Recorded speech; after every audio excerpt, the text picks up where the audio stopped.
What's going on, folks? It's your boy Manpreet, aka MMA Lock of the Night, giving you guys a sneak preview to the main event breakdown of UFC 271, which is next week. So I've already got a couple of the breakdowns posted on the Patreon. That's what this is for. The remaining breakdowns will drop on the Patreon, getting eyes for those special subscribers before the public sees the breakdowns on Monday of fight week. So if you guys want to get a little bit of a head start on the upcoming card, that's how you guys are going to do it, and that's the best way to support your boy as well. Again, a great way to allow me to keep doing this thing and dropping these breakdowns for you guys nice and early, and hopefully beating some line movement in some of these cases as well. So again, everything nice and early on UFC 271 is posted on the Patreon. Link is in the description below. $5 a month for the best bets and props article, where I go over every single bet, give you my best bet and best prop for it.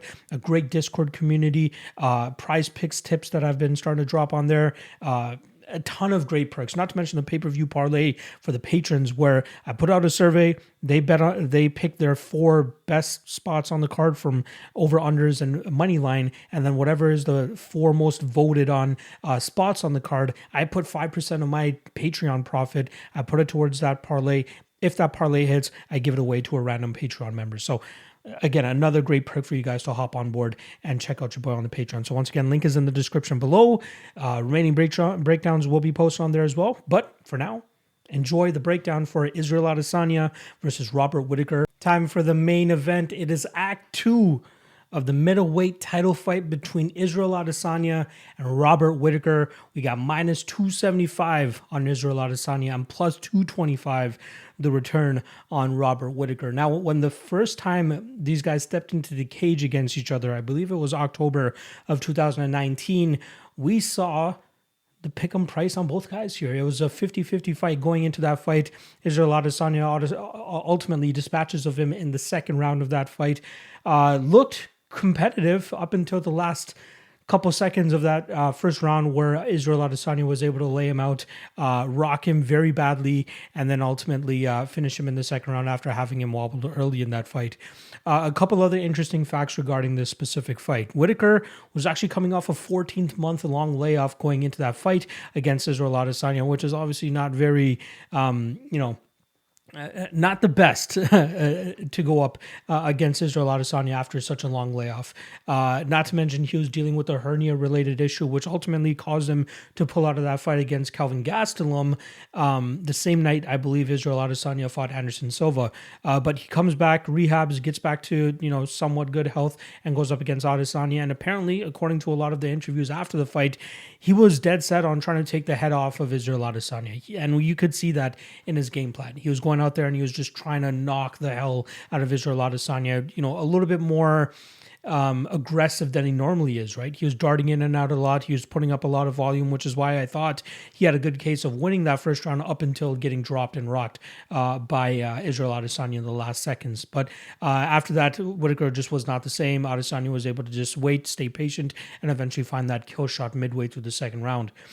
I'm glad that Whittaker has acknowledged that, though, right? Since then, he's been on a 3-fight winning streak with wins over Darren Till, Jared Cannonier, and Kelvin Gastelum, and now he only has a 10-month layoff since his last fight, but he's healthy. He was remaining as active as possible. I believe the Till and Cannonier fights were only 3 months apart, and then the Gastelum fight was back in April of 2021. So it's good to see him active. On the flip side, you got Israel Adesanya, who since that fight has beaten Romero, Paulo Costa. He lost to Jan Blachowicz, trying to become double champ, and then he rebounds quickly after that, 3 months after that, and defeats Vettori to defend his middleweight title. I'm intrigued by this fight because there's no way that the odds represent how close this fight is actually going to be. People just see the knockout from the first fight and they automatically think that Adesanya is going to do the same thing. Like, if these guys fought 10 times, does he knock him out every single time? I just don't think so.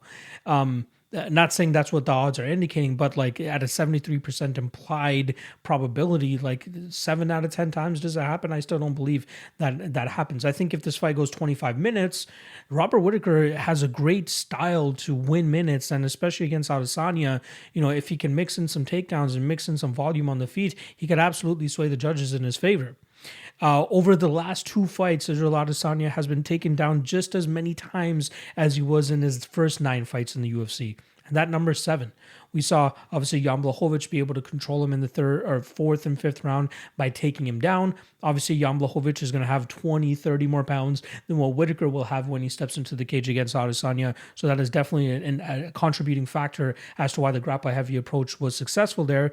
And then we saw in the Marvin Vettori fight, as Vettori landed 4 takedowns out of the 5 rounds, and he was able to control Izzy for about a minute to a minute and a half each time. But every time they got back to the feet, Izzy got right back to work, got his strikes going, landed the more thunderous shots.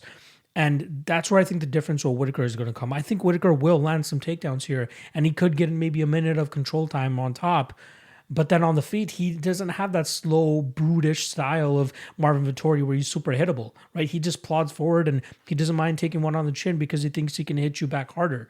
But that doesn't work well in the judge's favor. Whereas Whittaker, a little bit more elusive, a little bit lighter on his feet, has decent enough volume, has a good in and out style. And if he can find a way to stay safe from that big power of Adesanya, especially off of those counter shots, I think he could win in minutes in this spot. So I do like Bobby Knuckles in this spot. I think he's a very good bet, especially at plus 225. And I don't care what anybody says. You can't justify minus 275 against the guy that I believe is one of the best middleweights of all time, right? Robert Whittaker is right there, 1A and 1B with Israel Adesanya, at least in terms of current active middleweights. And I think that's why he deserves to have, he should be maybe plus 140, plus 150. Sure, Adesanya should be the favorite in this spot, but I just don't think to this extent at minus 275. So I like Whittaker. I think he'll do enough work overall, land a couple takedowns, volume on the feet. I think he'll fight a much smarter fight than he did when he first stepped in the cage against Adesanya. So I'm going and new once again for Robert Whittaker, and I think he gets it done via decision.